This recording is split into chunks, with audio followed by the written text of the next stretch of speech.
بسم اللہ الرحمن الرحیم الحمد للہ رب العالمین وصلی اللہ علی محمد وآلہ الطاہرین صلوات پڑھیے محمد۔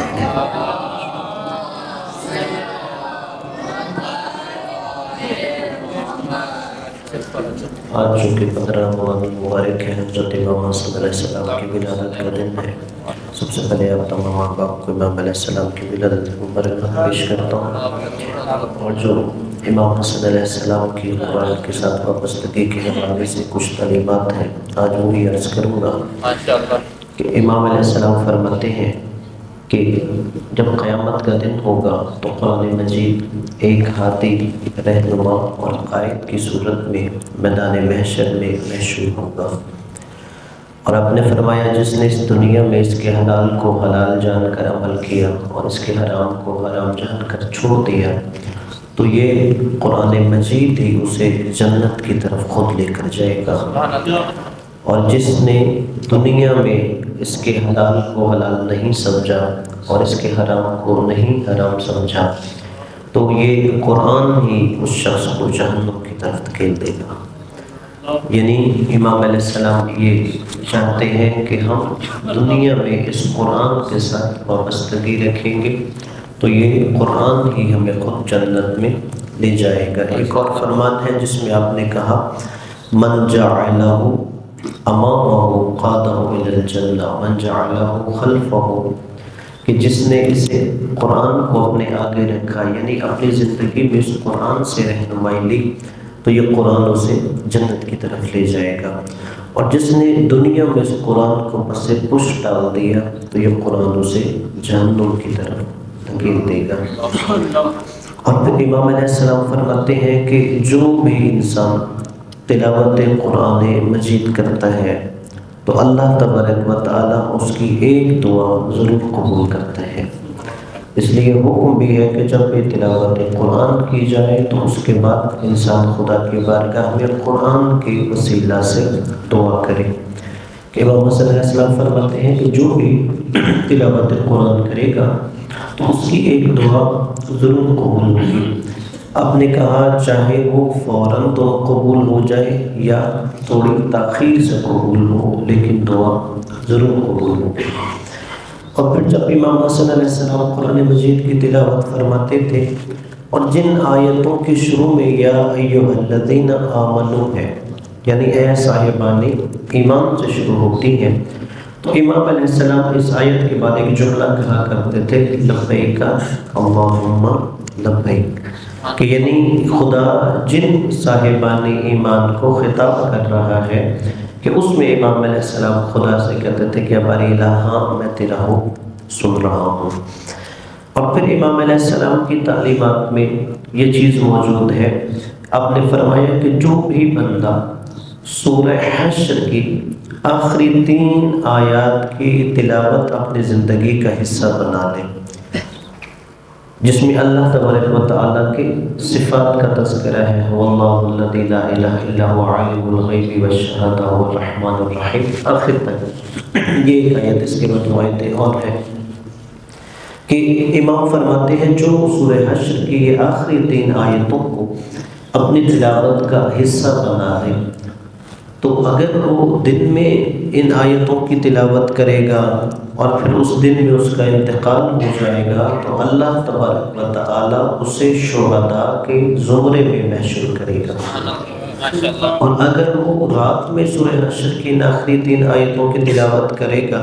اور پھر اس کا انتقال ہو جائے تو اللہ اس کے نامہ اعمال میں لکھے گا کہ اسے شہداء کے برابر اجر و ثواب عطا کیا جائے۔ اور آخری امام علیہ السلام کا فرمان قرآن کے حوالے سے، قرآن کی ایک آیت ہے فی ای صورت ما شاء رکبک، کہ اللہ نے جس کو چاہا جیسے بھی کسی صورت میں وجود عطا کیا، یعنی خدا جس کو جیسے مرضی شکل عطا کرے۔ اس کی تفسیر میں حضرت امام حسن علیہ السلام فرماتے ہیں کہ اللہ تبارک و تعالیٰ نے حضرت ابو طالب علیہ السلام کے صلح میں حضرت علی علیہ السلام کو رسول اللہ کے مشابہ قرار دیا، اور اسی طرح اللہ تبارک و تعالیٰ نے حضرت امام حسین علیہ السلام کو جناب فاطمہ زہرا سلام اللہ علیہا کی صورت کی شبیہ بنایا، اور فرمایا کہ مجھ حسن ابن علی کو اللہ نے میری نانی جناب خدیجۃ الکبریٰ سلام اللہ علیہا کی شبیہ قرار دیا ہے۔ دعا ہے کہ اللہ تبارک و تعالیٰ حضرت امام حسن علیہ السلام کی سیرت پہ ہمیں چلنے اور ان کے نقش قدم کو اپنانے کی توفیق عطا فرمائے۔ صلوات پڑھیے امام علیہ السلام۔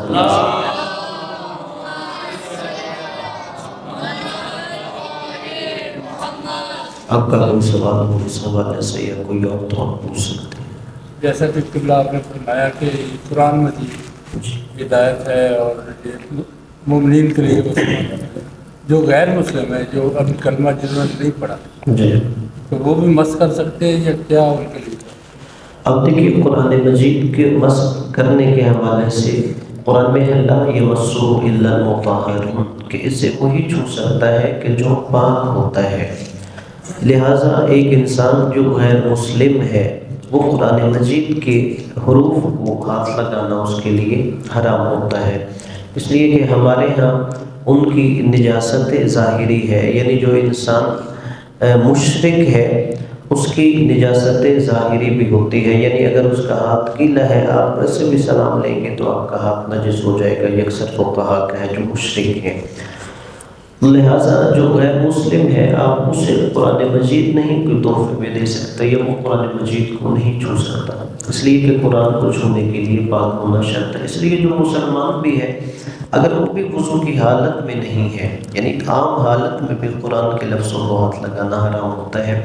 یعنی مسلمان ہے اگر وہ بھی وضو کی حالت میں نہیں ہے، اگر وہ قرآن کے لفظوں کو عبارت کو چھوئے گا تو اس کے لیے حرام ہے۔ سلام پڑھیے محمد۔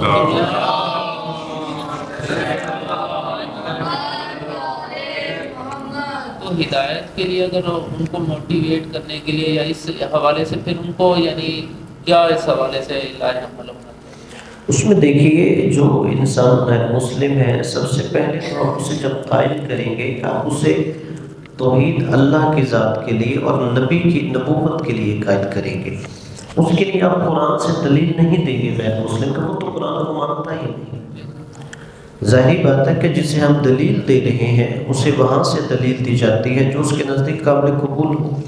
اگر ہم کہیں کہ قرآن میں توحید پر یہ دلیل ہے یا نبوت پر یہ دلیل، پھر وہ کافر کیوں ہو؟ تو لہٰذا کافر کا تو ہم قرآن سے دلیل دیتے ہی نہیں، اسے ہدایت کے لیے موٹیویٹ کرنے کے لیے ہم قرآن کا سہارا نہیں لیں گے، اس کے لیے عقلی دلائل دیے جاتے ہیں۔ اگر قرآن میں بھی دیکھیں اللہ نے اپنی ذات کی وحدانیت کے لیے عقلی دلائل دیے ہیں، مثلا اللہ نے کہا لو کان فیہما آلہۃ الا اللہ لفسدتا، کہ اگر زمین و آسمان میں اللہ کے علاوہ کوئی اور بھی خدا ہوتا تو یہ نظام نہیں چل سکتا تھا۔ یہ عقلی دلیل ہے، یعنی ایک ہی ملک میں دو بادشاہوں کی حکمرانی نہیں ہو سکتی، کبھی نہ کبھی ان دونوں میں اختلاف ہوگا، کبھی نہ کبھی دونوں میں جھگڑا ہوگا اور نظام میں بگاڑ پیدا ہوگا۔ تو لہٰذا جب ہم غیر مسلموں کو دلائل دیں گے تو ہم انہیں عقلی دلائل دیں گے، چونکہ جیسے قرآن ہدایت کرتا ہے ویسے اللہ نے ہر انسان کو عقل دی ہے، ایک حجت ظاہری ہے دوسری حجت باطنی ہے، یعنی عقل جو ہے وہ بھی حجت ہے، تو عقل بھی جو ہے انسان کو ہدایت کی طرف رہنمائی کرتی ہے۔ ایسے غیر مسلموں کو پہلے عقلی دلائل دیے جائیں گے، جب وہ مان لیں گے عقل کی روشنی میں توحید و نبوت کو، پھر انہیں قرآن مجید سے باقی احکامات کے لیے کہ فرشتوں پہ ایمان لے کے آؤ، گزشتہ کتابوں پہ کتاب ایمان لے کے آؤ، یا امامت کے لیے باقی سب پھر قرآن سے دلائل دیں گے۔ کیا یہ عیسائی بھی کافر ہے؟ جی، اس میں یہ ہے کہ کافر کی تعریف یہ ہے کہ جو بھی حضرت محمد صلی اللہ علیہ وآلہ وسلم کی نبوت اور رسالت کا منکر ہے وہ کافر ہے۔ اب اس میں عیسائی بھی آتے ہیں، یہودی بھی آتے ہیں، لیکن دو چیزیں ہیں، ایک ہوتا ہے مشرک اور ایک ہے کافر، یعنی پھر کافر جنہیں ہم اہل کتاب بھی کہتے ہیں۔ جو مشرک ہے وہ نجس ہے، جیسے یہودی کے ہندو ہیں، سکھ ہیں، اور جو اہل کتاب ہے اکثر فقہا کی اب موجودہ یہی رائے ہے کہ اہل کتاب ذاتی طور پہ نجس نہیں ہے، کافر ہے لیکن ذاتی طور پر نجس نہیں ہے۔ مثلا جیسے عیسائی وغیرہ بعض گھروں میں کام بھی کر رہے ہوتے ہیں، اگر وہ کسی چیز کو ہاتھ لگا دیں گے تو وہ چیز نجس نہیں ہوتی، لیکن اس کے مقابلے میں کوئی ہندو ہے یا سکھ ہے، اگر اس کا ہاتھ گیلا ہے یا وہ چیز گیلی ہے، اس کا ہاتھ خشک بھی ہو تو پھر وہ چیز نجس ہو جائے گی۔ یہاں اہل کتاب اور مشرکوں میں فرق ہے۔ صلوات پڑھیے محمد۔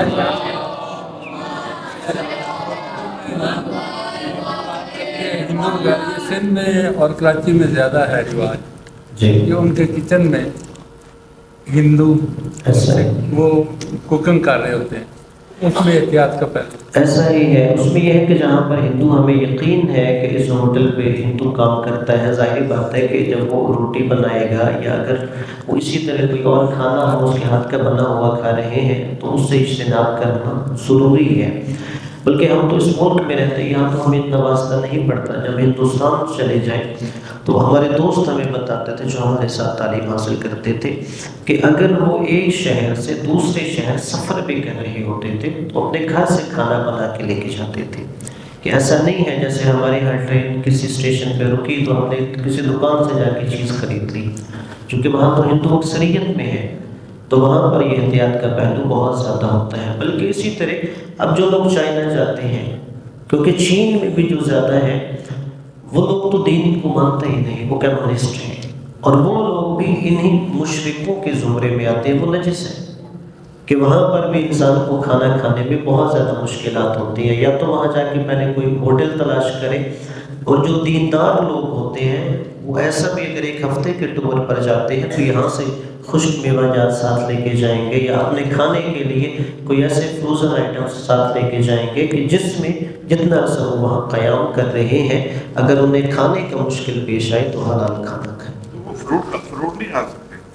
فروٹ تو نہیں، فروٹ تو کھا سکتے ہیں لیکن کھانے کی بات ہو رہی ہے، جیسے ان کے ہاتھ کی روٹی ہے یا کوئی سالن بنا ہو یا کچھ اور چیز۔ صلوات پڑھیے محمد۔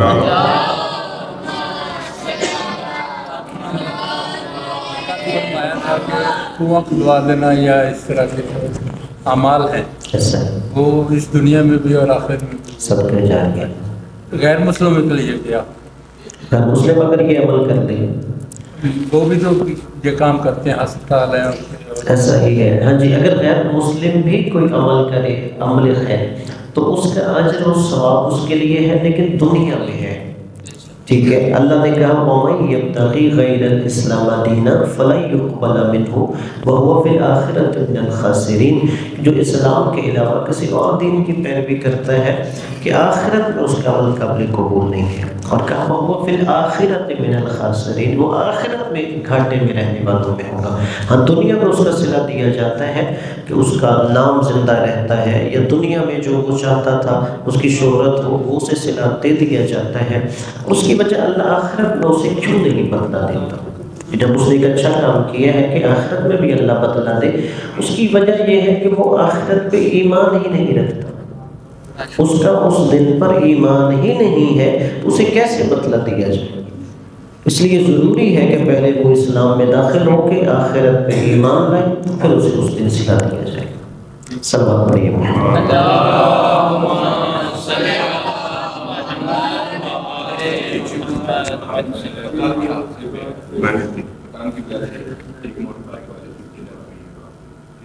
جس کی کیا اس کی وجہ سے